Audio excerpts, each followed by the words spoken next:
우리나라 지역별 괴담 1편. 첫 번째 지역, 안산. 이 얘기는 고3 수험생 때 겪은 일입니다. 안산에 위치한 한 고등학교이며 본관 건물 하나와 별관 건물 2개가 있는데 별관 건물 2개는 서로 마주보고 있는 형태입니다. 별관 A는 제가 입학하고 나서 생겼고 체육관입니다. 별관 B 2층엔 저희 교실이 있었어요. 저희 반에서 별관 A가 훤히 보였죠. 사건이 일어난 날은 고3 1학기 기말고사 시즌이었습니다. 대학 입시의 심각성을 알지 못하고 놀던 1학년, 2학년 때와는 달리 고3 땐 현실을 직시해 열심히 공부를 했습니다. 집에서 공부를 한참 하다가 영어 과목을 하려는데 교과서만 가져오고 참고서를 학교에 두고 온 걸 깨닫게 된 저는 주말이었지만 눈물을 머금고 학교로 향했습니다. 여름이라 해가 길긴 했지만 그땐 이미 밤 9시가 넘은 시간이라 밖은 굉장히 어두웠습니다. 그 시간에 학교는 정말 무서웠습니다. 하지만 가장 중요한 시기에 시험을 망치는 것보다 무서운 게 없다고 생각한 저는 별관 2층에 위치한 저희 교실로 향했습니다. 비상구의 초록불빛과 도로의 가로등과 핸드폰의 불빛만으로 의지한 채 학교로 들어갔습니다. 처음엔 경비실에 가서 경비 아저씨와 함께 동행하려 했지만 아저씨가 안 계시더라고요. 간신히 반에 도착한 저는 문 위에 놔둔 열쇠를 더듬더듬 찾아 꺼내 문을 열고 불을 켜고 들어갔습니다. 제 사물함을 열어서 EBS 문제집을 꺼내고 나오는 순간 위에서 언급했다시피 저희 반에선 반대편 별관 A가 훤히 보였습니다. 별관 A는 4층까지는 교실이었고 5층부터는 체육관이었습니다. 그 5층 체육관의 좁고 길쭉한 창문에 무언가가 비쳐 보이는 걸 봤어요. 사람 형상이었지만 굉장히 부자연스러운 움직임이었습니다. 뭔가에 홀리기라도 한 것 마냥 계속 쳐다봤어요. 그 순간 건너편에 그 물체와 저는 눈이 마주쳤습니다. 그리곤 그 물체가 씩 웃는 것 같았어요. 순간 등에 소름이 돋고 정신이 번쩍 들며 공포감이 극에 달했습니다. 저희 학교를 아시는 분은 아실 거예요. 계단 쪽이 다 유리로 되어 있어 누군가가 계단을 내려오고 올라가는 게 훤히 보였습니다. 그 알 수 없는 생물체는 관절이란 관절이 다 꺾이며 정말 영화에서만 보던 그런 귀신처럼 계단을 내려오기 시작했습니다. 굉장히 빠른 속도였습니다. 시야에 그 물체가 무엇인지 정확하게 보이기 시작했을 때 그 생물체는 온몸이 불에 그을린 것 마냥 새까맣고 눈이라고 생각했던 그 부분은 뻥 뚫렸으며 입은 끔찍하리만큼 찢어져 피를 질질 흘리더군요. 그러더니 제가 있는 건물로 들어오는 걸 봤습니다. 저는 잡히면 죽는다는 생각에 반대편 계단으로 내려가는데 소리가 들렸습니다.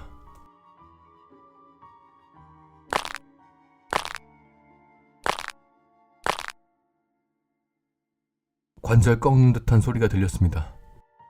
마치 그 생물체와 저는 숨바꼭질이라도 하듯 소리가 멀어졌다 가까워졌다 했습니다.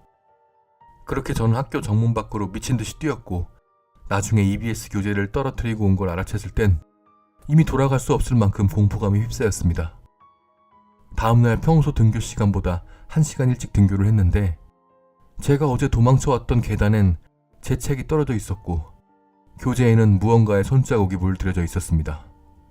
혹시 몰라 시험이 끝나자마자 교재를 갈기갈기 찢어서 버렸습니다.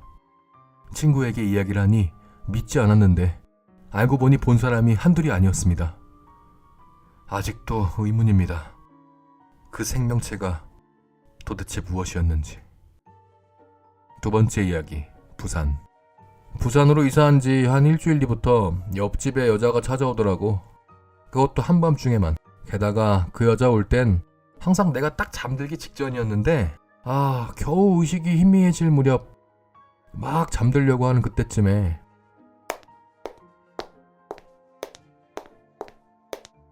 하며 하이힐을 신은 채 계단을 막 올라오는 소리가 들렸는데 뭐랄까 그 또각거리는 소리가 아니라 좀 막 뛰어오는 소리 같다고 해야 되나? 아무튼 그런 식으로 매일 밤 좀 시달렸어. 2주 정도 계속되니까 이게 여친인지 매일 찾아오는 옆집 녀석이 부럽기도 하고 또 한편으로는 자고 싶은데 계속 잠들만 하면 그 하이힐 소리 때문에 깨서 못 자는 그 짜증나는 마음? 그런 마음이 또 반이었는데 근데 곧 뭔가 이상하다는 걸 깨달았어. 비몽사몽한 상태라 착각해서 그런진 몰라도 옆방에선 항상 그 하이힐 소리 이후에는 대화 소리가 안 들렸거든? 방음도 좀 잘 안 되는 아파트였는데 말이야. 근데 더 이상한 건 그 여자는 항상 우리 집 앞을 지나간다는 거야. 복도의 끝부분에 위치한 내 집을 말이야. 우리 집보다 안쪽은 비상계단인데 거기를 갈 리가 없잖아? 그 사실을 알아차린 후에 일주일 동안은 있을 리 없는 집으로 가는 그 여자의 발소리를 듣고 있었어. 근데 그 일주일 후부터 여자의 발소리가 내 현관 문 앞에 멈추기 시작했어. 문 앞을 왔다 갔다 하는 거야. 그런 식으로 또 일주일이 지났어. 무서움을 느끼긴 했지만 바로 잠들 정도로 피곤한 상태로 매번 잠들곤 했기 때문에 아무 일도 일어나지 않고 그날 아침이 밝았어. 근데 말이야, 요즘은 그 발소리가 내 집 안으로 들어오더라고. 평소처럼 내 집 앞에서 왔다 갔다 거리다가 갑자기 더 이상 움직이지 않고 현관 앞에 서 있더라고. 솔직히 쫄았어.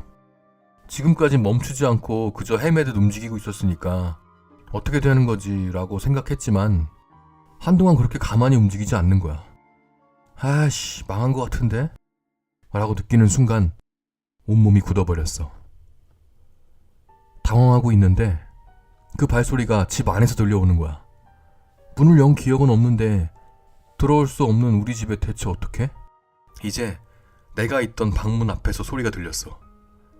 그녀와 나 사이엔 벽 하나만 남겨져 버린 상태인 거야.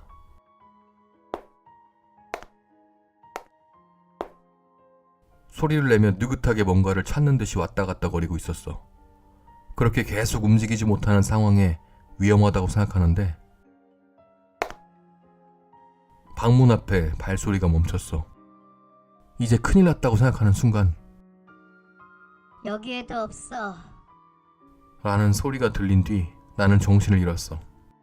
다음날 아침 일어났을 때 그냥 꿈이었나 싶고 멍하게 방문을 열었는데 어젯밤은 꿈이 아니었단 걸 알려주듯 바닥엔 수없는 발자국이 찍혀 있었어. 그것도 하이힐 오른쪽 발자국들만. 세 번째 이야기, 안양. 안양은 아파트도 많고 살기 좋은 곳입니다만 15년 전만 해도 허허벌판이었습니다. 제가 6살 정도쯤 아파트라는 게 들어서기 시작했는데 제 친구 중에 민규라는 아이는 거의 처음으로 지어졌던 아파트에 살고 있었습니다. 그 당시만 해도 아파트에 산다는 것은 부러움의 대상이었고 또 그만큼 가정이 부유했다는 뜻이었습니다. 저는 매일같이 민규네 집으로 놀러 갔습니다. 굳이 민규랑 놀기 위해서라기보단 민규네 집은 항상 수입 장난감이며 과자가 가득했기 때문입니다. 그렇게 매일같이 민규네 집으로 놀러가서 놀다 보니까 나중에 부모님들끼리도 친해졌어요. 그래서 민규 어머니와 저희 어머니도 시장도 같이 보시고 자주 만나서 이야기를 나누곤 했어요. 그러던 어느 날 민규와 민규 어머니, 저희 어머니, 저까지 이렇게 넷이서 시장을 갔다가 민규네 집 앞으로 걸어오는데 민규네 아파트에 웬 바나나 파는 트럭이 한 대 와 있더라고요. 평소 같으면 민규가 어머니께 집 열쇠를 받아 저랑 같이 먼저 집으로 올라갔을 텐데 갑자기 바나나가 먹고 싶어진 제가 어머니한테 바나나를 사달라고 조르는 바람에 민규 혼자 먼저 집으로 올라갔습니다. 그리고 얼마 후 위에서 엄마. 하는 민규 목소리가 들렸습니다.